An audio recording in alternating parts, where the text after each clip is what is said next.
Okay, so I recently did a one-to-one session with a music producer and they told me that they spent about £600 professionally mastering their tracks just to send them off as a demo. Now I personally think that that's a lot of money to spend at this stage and that it could be better placed elsewhere. So I want to give you an alternative to this to not only save you money but also save you time in the studio and help you become a better music producer.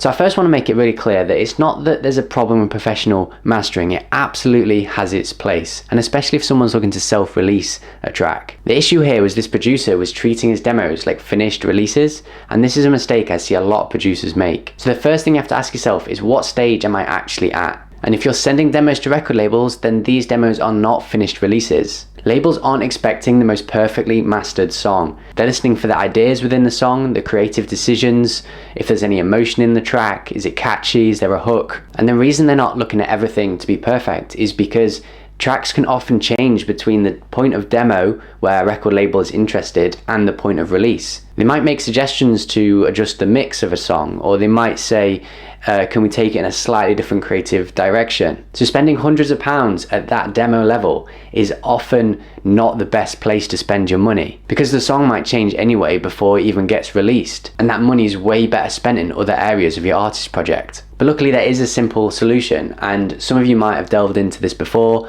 others might not have even gone near it. But when I send my songs to record labels, I do my own self-master. And I want to show you why learning to self-master your own music can be one of the most valuable skills to learn as a music producer. So I have 5 main reasons why self-mastering beats paying for mastering at this stage. And the first one's obvious, we've already touched on it, it's saving money. Don't spend your hard-earned cash trying to perfect a demo at that stage. The demo might change anyway, and you're better off using that money on equipment, better artwork, learning, development sessions, whatever. For me, it's just not quite the time to part with £100. Number 2 is that it can save you a lot of time in the studio. Now that might sound a bit counterintuitive, because by paying someone else to do mastering for you, you might think you save time by not having to master yourself.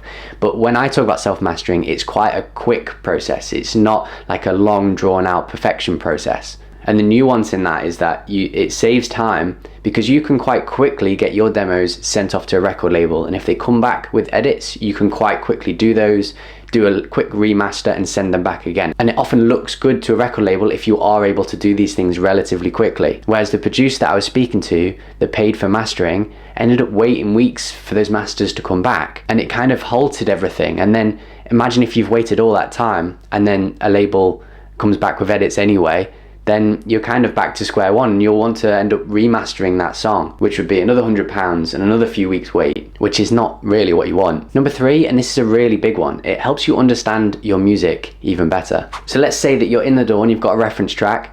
That reference track will be professionally mastered. It'll be at the loudness level that it needs to be, it'll sound polished, and your demo that you're working on, unmastered, won't sound as good, and it'll be hard to compare because yours will be quieter, and already we know if something's louder it generally is perceived as sounding better and more full, and then everything else that goes into the mastering process to just make it that little bit more polished won't have been done on your track. So it's going to be very hard to compare your song to your reference track. And this also works for when you're testing your song in different speakers. So if you go and listen to your song in a car or on some different headphones, you want it to be quite similar to other songs out there, because you might listen to your song and then you listen to someone else's song, and then if their song is mastered and yours isn't, then there's going to be a difference there, and sometimes that can be enough to make you feel deflated and that like your song isn't good enough, when actually it might be good enough, it just needs a quick master to keep it on the level of the songs you're comparing to. This brings me nicely on to number 4, which is when you're sending your songs for feedback to other producers, you basically want to have that same approach. You don't want to send an unmastered track to someone because it's not really going to give them the kind of full picture or the full potential of that song. So that might alter their feedback. It might be saying things like, oh, it doesn't sound as punchy, or it doesn't sound as loud, or something like that. When actually, if you can take those things out of the equation, make it loud, make it punchy, and the feedback you'll get will be way more valuable. And number 5 might be the most valuable reason to learn to self-master, and that's to keep you in control. Now let me give you an example. When I was starting out, I did pay for someone to master my tracks. It wasn't £100, it was about £15 per track, but sometimes I would send it to them, they'd master it, send it back, and then I'd be like, oh, there's a problem in the mix, or there's a creative decision I want to change. And then once I'd done that change, I had to then send it back to them, pay again, and then wait for them to send it back to me. And I actually think when I was starting out, I did that about 3 times on one song, which it was a song that didn't even get signed. So I was just wasting money, wasting time, and I wasn't really in control of the situation. Now that mistake is okay to make, that early stage, but let's fast forward to now. If you're releasing with a record label, or maybe this is the first time you've sent a song to a record label and they've shown some interest, you want to have control of that situation. If they give you feedback, you want to be able to jump on it, do it quickly, send it back to them after doing a quick remaster, because that process can sometimes be back and forth multiple times. Sometimes I've had a song that I've sent off and they've signed straight away, no edits. Other times it's been back and forth about 4 times, and if I had to keep sending that song back to someone to remaster it every single time, then that would very quickly get quite frustrating. So by maintaining control of that situation, you can make decisions, experiment, and keep refining your music whenever you need to. And this is the kind of thing I really focus on inside Producer Real Talk. It's just helping electronic music producers